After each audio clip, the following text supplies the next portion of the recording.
Halo guys, assalamualaikum.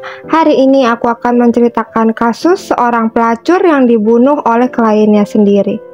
Simak ceritanya ya. Robin Benedict adalah penduduk asli New England. Dia adalah wanita cantik yang menarik perhatian kemanapun dia pergi.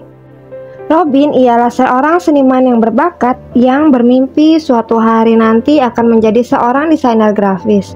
Namun ia telah keluar jalur di akhir masa remajanya.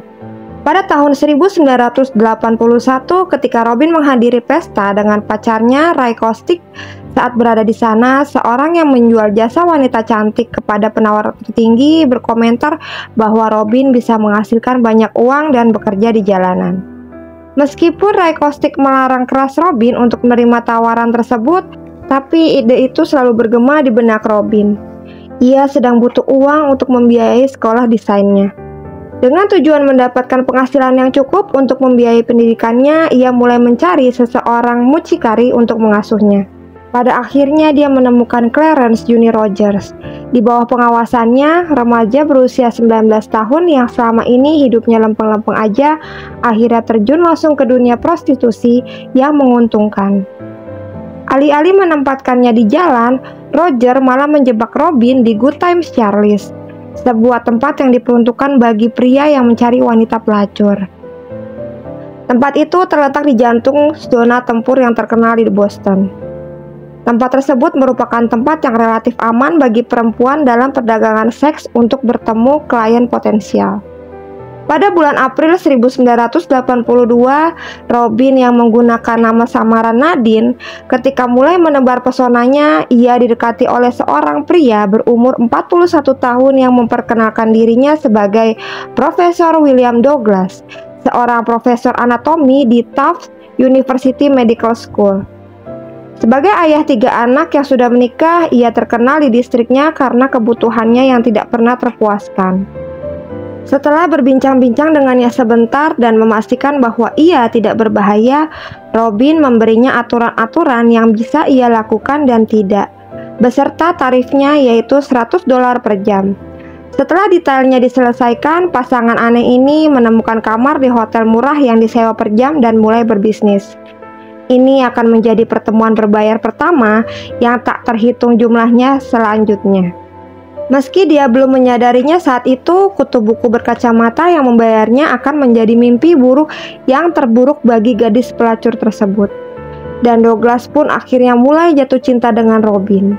Sayangnya, Robin hanya menganggap Douglas sebagai kliennya saja. Douglas telah menghabiskan banyak uang untuk membayar liburannya dan membelikannya hadiah mahal, termasuk mobil dan rumah. Dia menulis banyak surat kepada Robin dan selalu menelponnya beberapa kali sehari.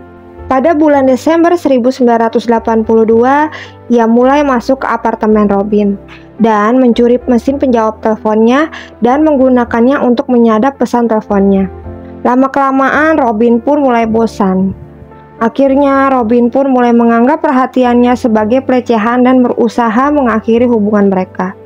Pada tanggal 2 Maret, ia berusaha menelpon istrinya Douglas dan memberitahunya bahwa ia ingin Douglas berhenti menelponnya terus. Namun, Douglas tidak berhenti. Pada hari hilangnya Benedict, dia menelponnya 12 kali. Singkat cerita, rekan kerjanya menyadari Robin ini tidak terlihat selama beberapa hari. Robin terakhir dilihat di Boston, Massachusetts pada tanggal 5 Maret 1983. Pada saat ia menghilang, Robin sudah dicap sebagai pelacur kelas atas dengan biaya sekitar $100 per jam untuk jasanya. Pihak berwenang yakin ia dibunuh oleh salah satu kliennya, yaitu William Henry James Douglas. Foto Douglas diposting dengan ringkasan kasus ini. Jadi kronologi menghilangnya Robin seperti ini guys. Pada tanggal 5 Maret dalam perjalanan menuju rumah Douglas dengan Toyota Perak tahun 1982 yang dibelikan oleh Douglas, ia tidak pernah terdengar kabarnya lagi. Keesokan harinya, seorang remaja menemukan kemeja kerja, jaket corduroy wanita berbau parfum, dan palu di tempat sampah di sepanjang jalan 95. Semua barang tersebut berlumuran darah dan ada selai rambut hitam menempel di palu itu. Remaja tersebut menyerahkan barang-barang tersebut kepada polisi. ayah serta pacar Robin mengidentifikasi jaket tersebut sebagai miliknya Robin. Polisi memperoleh surat perintah dan menggeledah rumah Douglas pada tanggal 20 Maret, 15 hari setelah hilangnya Benedict.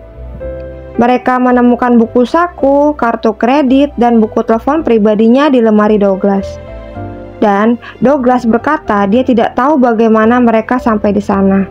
Polisi juga menemukan jaket seorang pria yang berlumuran darah dan ada potongan tisu manusia di sakunya. Pada bulan Juli, kendaraan Robin Benedict yang berlumuran darah ditemukan di New York City dekat Penn Station. Douglas didakwa dengan pembunuhan tingkat pertama pada bulan Oktober 1983. Ia juga didakwa menggelapkan uang 67.000 US dollar dari Universitas Taft. Uang itu diduga dia habiskan untuk membiayai dan merawat Robin Benedict. Pada bulan April 1984, pada pagi hari persidangannya, ia mengaku bersalah atas pembunuhan tidak berencana dan mengaku bahwa ia memukuli Robin Benedict sampai mati dengan palu di rumahnya. Douglas menyatakan ia membuang tubuhnya Robin di tempat sampah di Rhode Island, namun pihak berwenang tidak menemukan jenazah Robin di sana. Douglas kemudian dijatuhi hukuman 5 tahun penjara karena penggelapan yang akan ia jalani bersamaan dengan hukuman pembunuhannya. Dia dibebaskan dari penjara setelah menjalani hukuman 8,5 tahun.